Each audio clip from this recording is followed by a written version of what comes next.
Paul, it's looking increasingly like the season is going to go down to the wire for you. Can you just speak to the intensity of this time of year and everything that brings? Do you ever switch off for a second?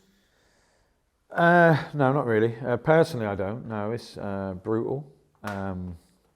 So it's difficult for everyone involved in football. Like, I don't expect many Derby County fans had an amazing Saturday night / Sunday. Me also. This morning I woke up at 4 o'clock. I'm absolutely shattered. Trying to work out exactly how we're going to go for tomorrow, and then trying to think of, like, I've got to pick fresh. Do I go experience? And you go through all them sort of connotations: who's playing well, who isn't playing well, and then obviously what the opposition can do to you. And so there's loads of things go through your brain all the time. So it is difficult, I suppose, but that's what we get paid for. So I'm not boo-hooing about it, but it's just the intensity now is like every single, I've said it since I've been here, but everything matters. But now the intensity is like, through the roof. So look, honestly, our performance Saturday, it was Saturday when I'm all mixed up on my days, our performance against Bristol Rovers wasn't great. The lads dug in, we couldn't press at the end, we had nothing left in the tank, we went 5-4-1. We defended pretty resolutely in the last 15 minutes and then obviously give away a penalty. If that was at the start of the season, you think, a point away from home isn't bad. Whereas, a point away from home now isn't great because we need wins. So the performance wasn't amazing, the result wasn't amazing, and you've only got like 4 games left. So it just cranks it up all the time. And it's the same for, the same at Peterborough, the same at Bolton, the same at Sheffield Wednesday for a different reason, the same at Ipswich. And really, that's why the league sort of table never lies come the end of the season. The best teams go up, the best perform at the end of the season goes up in the playoffs, and everybody else can cry and moan about it. That's sort of how I see it.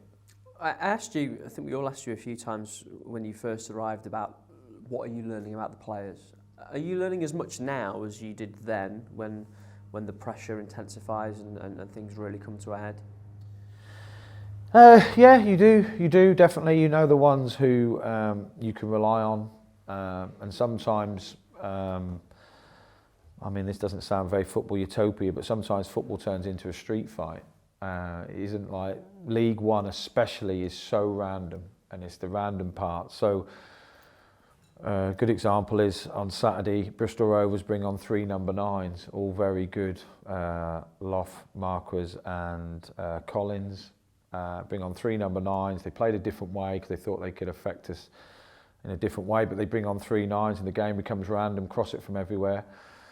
And you can see the people who can stand up to that, and you can see the players who just possibly aren't ready for that just yet. And that's in the evolution of every football team. But you do learn things. You do learn the ones who internally criticise and the ones that externally criticise. You get that in every walk of life, I know.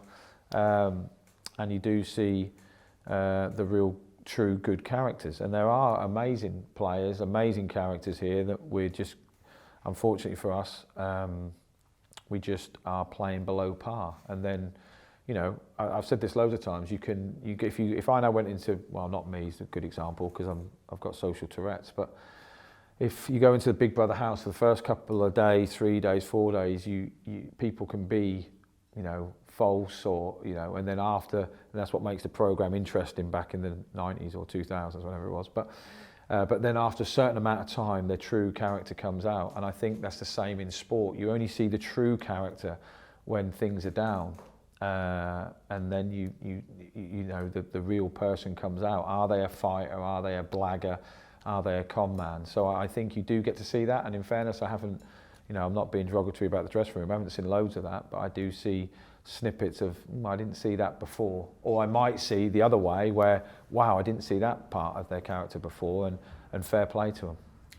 I'm not going to ask about any decisions directly, in large part because I think you might have calmed down from Saturday now, and I don't want to get you going again. But I wanted to ask you about sort of the situation around it. And Harvey White, whether it's a foul or whether it's not, I'm sure he feels as though he's let the team down on Saturday. How do you look after a player? And I guess how's he doing on the Monday? Yeah, he was generally upset, and I can imagine, as I would if I was a player on loan for someone and I come on. and through no fault of his own really, give away a penalty against Plymouth. He's probably thinking like he's, ran over like a voodoo doll or something. But he was visibly upset after the game because you go from not an amazing performance, but a win away from home, no one cares, get home, brilliant 3 points. So he feels, obviously, that he's played a massive part in that downfall. I can see why he thinks that, because he has, in fairness to him.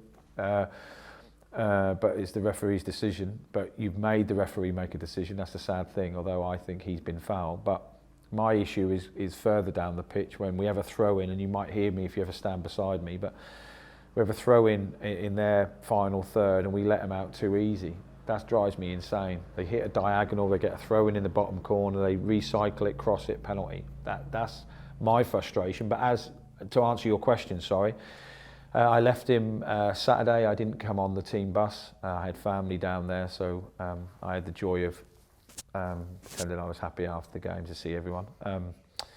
Which isn't easy. So I texted him Sunday just saying, how are you? He said, yeah, all right, Gaffer, what do you think I should have done differently? So I'd sent him the video that I had from my angle, which shows clearly that maybe he could have got in a position quicker, although I still don't think he's done the penalty. So I'm like, look, it's gone now. It's all part of the learning curve, hence why Premier League clubs like loaning their players out, because they're the educational parts you don't get in training. So, and he's absolutely fine, and he'll be ready to play a part for tomorrow. 4 games to go, as you say, and I guess the scenarios are pretty clear for you. Wins are what you need, but your attitude is always, I want to win every game anyway. So do things really change for you? No, not really. No, we go to Exeter trying to just grab the game by the throat. So no, it hasn't really changed a great deal. Obviously, if we can pick something up tomorrow night, obviously not very surprised to know, but I know everyone's games at the end of the season. I can sort of think, wow, they've got to play Barnsley and Ipswich. That's not an easy run in. That. Like at this stage of the season, as you ask me now, a point tomorrow night, think, well, that's not very good. It might be the point we need. We might be fortunate enough, touch wood, to be excellent at home, get back-to-back wins, and then goes into the Sheffield Wednesday game, and they could have plenty to play for. It could be one hell of a firecracker into the season. So, yeah, we set up tomorrow night to try and win, but we need to look at something different. I mean, I'm saying this, and I appreciate the opposition are going to watch, so enjoy it. But look at something different. Look at possibly refreshing a few positions. Some of the lads do generally look tired. Their stats suggest that also. So we are going to have to, look at a way to win a game or to get a positive result. And like I said, Tuesday, 10 o'clock at night, a point might look great, but it's always our intention to go for the 3. And just on Exeter, when you faced them back in October, it was Gary Caldwell's first match in charge. Have they changed much since then? Not a great deal. I mean, it was a really difficult game at home. I remember it vividly, in fact. And they play similar. They're very good. They've got very mobile strikers, very good strikers, in fairness. And their 2-8s come after you. They're a very mobile, mid-20s team who enjoy playing at home. Played against Plymouth at the weekend, narrowly lost. So no, we think we know what we expect, but like I said loads of times, the game is really random. So we can give the lads so much information, and then luckily we've got good players. The rest is up to them.